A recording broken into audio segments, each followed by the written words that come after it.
So as I said, I'm Matt, I'm a game developer. I design, I code, I sometimes do art, and I'm the director and designer of Viewfinder. And also some of you might follow me on Twitter, that's my Twitter thing. And also the same name on Blue Sky. Yes, okay. So I make puzzle games. So here are some examples of puzzle games that I've made. Most of them are kind of little prototypey things, or things I've done in game jams. Got one that's like a Rubik's Cube that's also a sliding puzzle. One that's like lights out, but like on the surface of complex shapes. I also like making experimental games, like we've got, the mantis on screen. I like making experimental games, like, on the top right we've got Bib Goes Home, which some of you might have seen, because Ali over there is also involved in it. It's like a platform you play on a pop-up book, and the one on the bottom right is like a platformer where like it's these like quantum objects, and each time you touch them, the game like splits in two, and it kind of splits and splits fractally, so you end up with like 20 little screens at the same time. I also do visual effects and shader stuff as well. I do an assortment of things. So Viewfinder, some of you might have heard of it, some of you might have played it because it came out like a year ago. It's a puzzle adventure game where you use pictures and the camera to change the world, and it's mind-bending and weird. And yeah, it's kind of easier to see than explain. So you like take pictures, but then you can kind of make the pictures real, so stuff falls out of them, or you can go into them, or you can like erase things or go into the world. And the game's kind of all about exploring that concept. So as you get further into the game, it's explored in different ways. Like you have different like art styles, or you have other mechanics that interact with pictures in interesting ways. Why is Viewfinder a puzzle game? Because it didn't necessarily need to be a puzzle game. Like at the start of the project, it was just a mechanic on its own. And so part of the process was figuring out what kind of gameplay did it lend to, what kind of genre is it. But as is often the case when you prototype stuff, like once I had the prototype, it kind of became quite apparent that it was a puzzly game. It feels very puzzly. It's quite difficult to get your head around the mechanic and how you use it to accomplish things. We've got like a timer or something. Yeah. Don't worry about it. So it's like it feels very puzzly, like so it made sense for it to be a puzzle game. It also lends itself well to puzzle gameplay. Often kind of simple stuff can make quite an interesting puzzle. So for example, here we've got a situation where the player's on a platform and there's a teleport they need to get to, and already there's like two different ways to do that, because you can copy and paste the chunk of the platform you start on to make a bridge, or you could move your destination to somewhere that you can get to. So it kind of lends itself well to puzzle gameplay. So why is this a problem? The problem is that puzzle games are a genre, and as with any genre, they have, they don't appeal to everyone necessarily. It was kind of apparent from the beginning that there was like broad interest in the mechanic. Like, this tweet sums up really nicely. I'm not normally big on puzzle games, but I would play this. So there's this chunk of the audience that like, we want to be able to enjoy the mechanic, but we don't want them to be like put off by the puzzles, or like just not enjoy it because of that. So we wanted to make it something that would appeal to everyone, regardless of whether they're like a puzzle game enthusiast. So one way to look at it is as a cross-genre game. Like many games, it combines different genres or elements of different genres. In the case of Viewfinder, it's kind of puzzle gameplay plus sandboxy elements, adventure, optical illusion, which is like a mini genre, but it's so there's a bunch of genres that it combines. And when you're combining genres, it's important to think about what you're bringing from each of those genres. Because what you want is to like take some bits, but not take others. So for example, Grand Theft Auto is blending third-person shooter gameplay with driving gameplay, and the way that it does that is it takes some elements but leaves others. It's kind of streamlined. Like the driving in GTA, it doesn't the car doesn't stall, or like It doesn't have tile web. So the goal when you're blending genres is you want to appeal to audiences of both genres, of either genre, rather than just fans of both genres. Like if you do the Venn diagram, you want to get the whole Venn diagram, not just the little segment in the middle. So how do we design good puzzles that can also be enjoyed by people who aren't into puzzle games? A caveat, this is just some opinions. I have put them into a list, why not? Also some of them apply to pure puzzle games as well as like cross-genre game, but it's kind of focused on like how do you appeal outside of the puzzle fan base. So the first one, as is often a good rule of thumb, look at references. For Viewfinder we looked at Portal, we looked at Subliminal, a bunch of other first-person puzzle games and other like puzzle games. We mostly looked at puzzle games that kind of had broader appeal, but you can also, for like puzzle games, you can also look at the ways in which puzzles are used in non-puzzle games. Like quite often, I don't know, for example, Assassin's Creed or something will have sections where you'll get a little puzzle, and it tends to be quite like streamlined or like, it's not like a super in-depth puzzle, but it's, it's important to look at examples. Think about what worked well and didn't. Okay, number 2, so visually intuitive mechanics. So puzzle mechanics, sometimes really good puzzle mechanics can be like not visually intuitive. And like Undertale like kind of parries this by having this mechanic where it's interesting mechanics, like each of those titles has a different rule about how it behaves and what it does to you. But like when you look at it, it makes no sense, it's just noise because it's just none of it's visually intuitive, it's just colours with rules applied to them. Go back.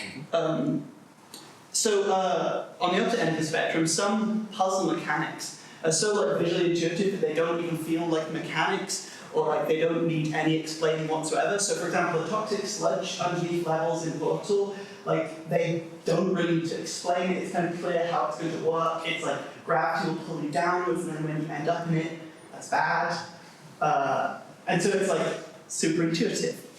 The pitfall with that is that the more intuitive mechanics also tend to be more cliched ones. So for example, pushing crates around is very versatile, very intuitive, but also every game does it, so it's not ideal.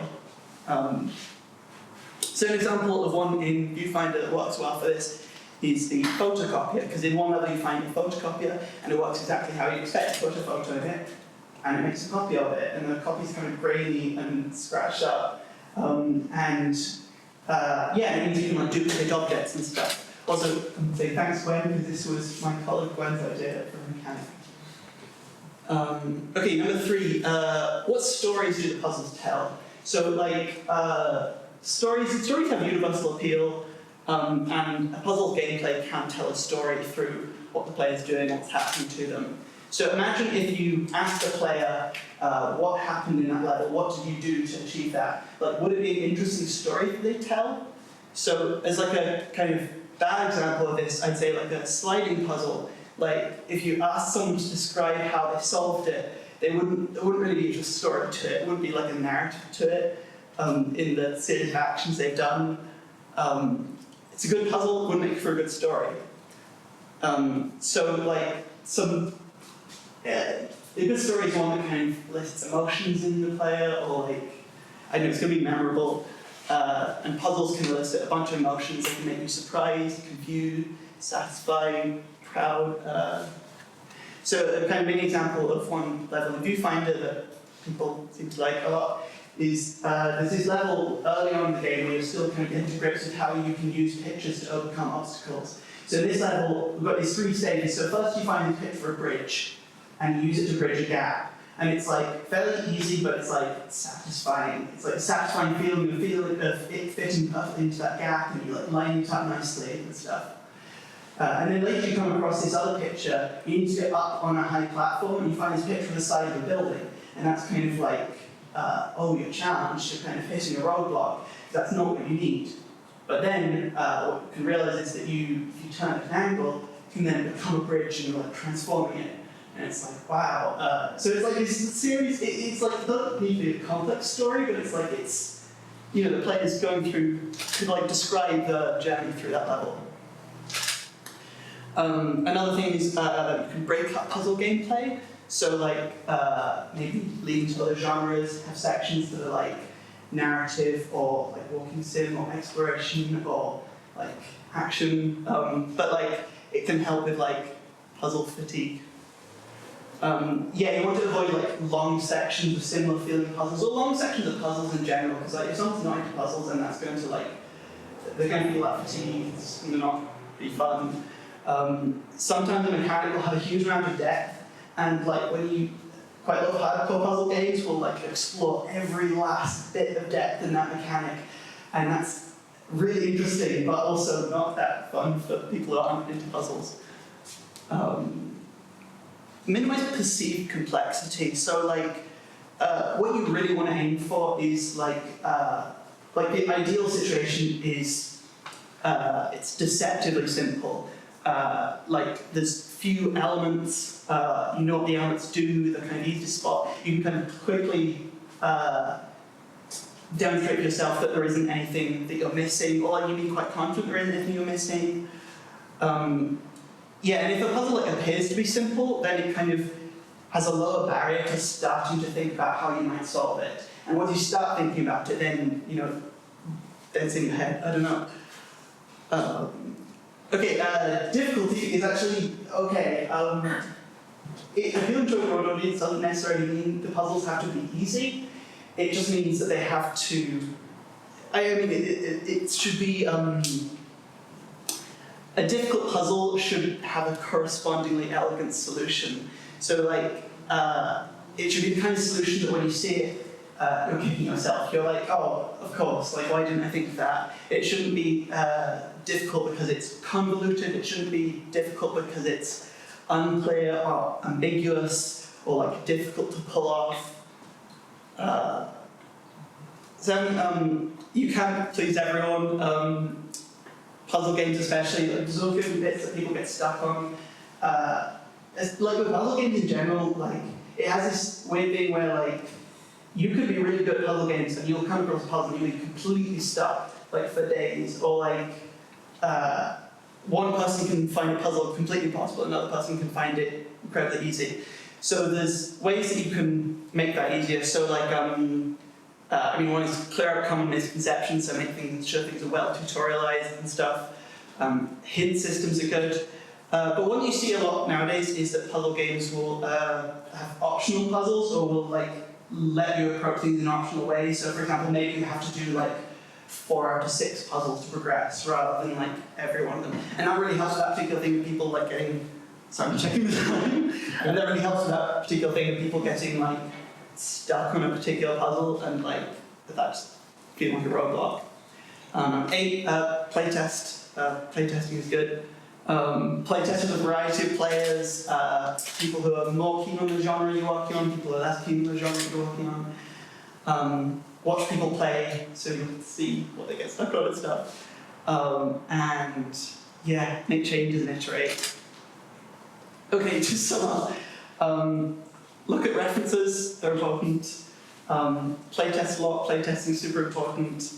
And yeah, some things are better left on the cutting room floor. I know a lot of stuff ended up on the cutting room floor with Viewfinder. Some stuff, a lot of stuff like didn't end up on the cutting room floor, like changed substantially between the start of the project and the end of the project. This was just a random mechanic we had early on, which is like stars that you can collect in difficult to reach places. And like, it was kind of interesting, but felt very gamey, which wasn't really what we were aiming for. That's my talk. Would anyone like to ask any questions?